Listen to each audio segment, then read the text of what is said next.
नाम बानरी बलोच है। जैसे कि आप लोग जानते हैं कि कल रात सीटीटी रात के 11 बजे हमारे घर आई जब हम सोए हुए थे। उन्होंने हमारे घर के दरवाजे पर दस्तक दी तो मैं जाग गई। तो मैं जागते जाके अपनी मुमानी को जगाया कि हमारे दरवाजे पर दस्तक हो रही है। तो मेरी मुमानी ने पूछा कि कौन, तो बाहर से कोई भी आवाज़ नहीं आई। तो उन्होंने डायरेक्ट दरवाज़ा खोल दिया। दरवाज़ा खोलते ही सारे सीटीटी वाले ऑफिसर्स हमारे घर के अंदर घुस गए और सबको धक्का देकर कमरों में घुस गए। उनके साथ ज़्यादातर मेल ऑफिसर्स थे, सिर्फ एक फीमेल ऑफिसर थी। फिर उसके बाद वो सारे कमरों में घुसे और कमरों की तलाशी लेने लगे और कमरों को छानबीन करने लगे। उन्होंने हमारे कमरों को इतना छाना, इतनी तलाशी ली। फिर उसके बाद वो आकर हमारी भी तलाशी लेने लगे, हमारी भी चेकिंग की उन्होंने।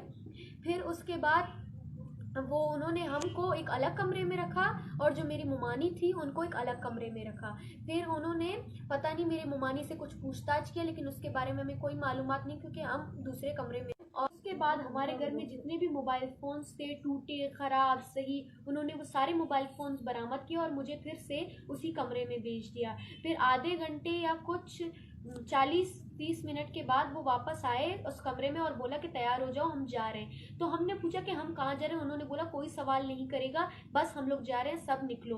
तो उन्होंने हमें घर से निकाला और हम नीचे गए। नीचे जाते ही हमने देखा कि वहाँ पे तकरीबन 7 या 8 गाड़ियाँ थी, जिनमें बाकी सारे सफ़ेद और सिर्फ एक काली गाड़ी थी। उन्होंने हमें एक में से एक सफ़ेद गाड़ी में बिठाया और फिर जो मेरी नानी थी, हालांकि उनके घुटनों में भी दर्द था, उनको गुर्दों का भी मसला है, वो एक मरीज़ हैं, उन्होंने उसको भी उठा के गाड़ी में बिठा दिया। फिर उसके बाद वो मेरी मुमानी को लाए और माहल को उन्होंने आगे वाली जो काली गाड़ी थी, काली गाड़ी में बिठाया। फिर उसके बाद हम लोग चलने लगे। फिर वो लोग हमें स्पिनी रोड वाले सीटीडी जो कैंप है, वो लोग हमें वहाँ ले गए। वहाँ ले जाते जैसे हमें गाड़ी से उतारा, उन्होंने जो हमारी आंखों को पट्टी से बांध कर, मेरी नानी की आंखों को, हम छोटे बच्चों की, जो माहल की बेटियां थी, छोटी बच्चियां, उनकी भी आंखों को काले पट्टी से बांध कर वो हमें कमरे में ले गए। एक कमरे में ले जाती उन्होंने हमें वहाँ बिठाया। तकरीबन 1 घंटे तक हमारी आंखें बंधी रही उन्हीं कपड़ों से। फिर उसके बाद एक आदमी आया, उन्होंने हमसे कुछ पर्सनल सवालात किए जिसके हमने जवाबात दिए।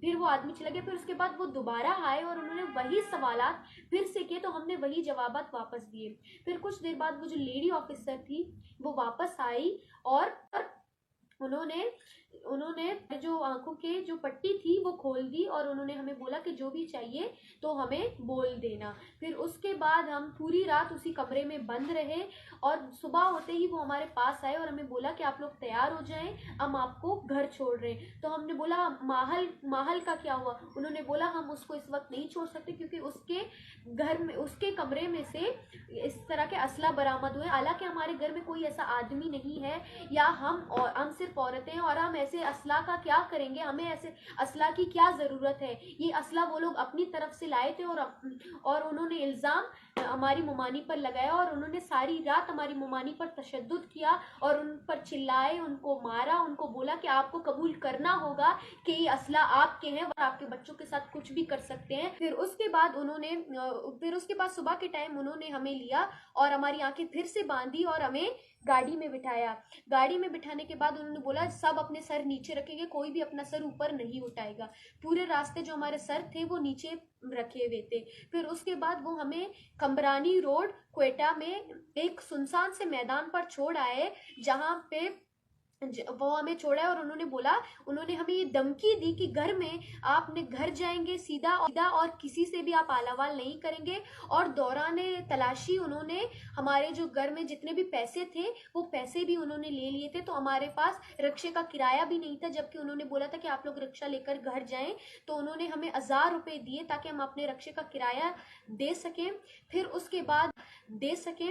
उसके बाद हम लोगों को उधर छोड़कर वो लोग चले गए।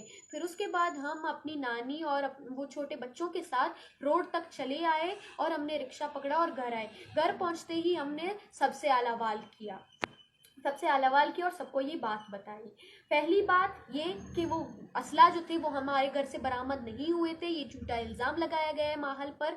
दूसरी बात, उनके छोटे बच्चों के सामने उन पर तशद्दुद किया, जिसकी वजह से उनकी छोटे जो बच्चियां हैं उनका जो मेंटली हेल्थ है उस पर बहुत ही ज़्यादा साइड इफ़ेक्ट्स पड़े हैं।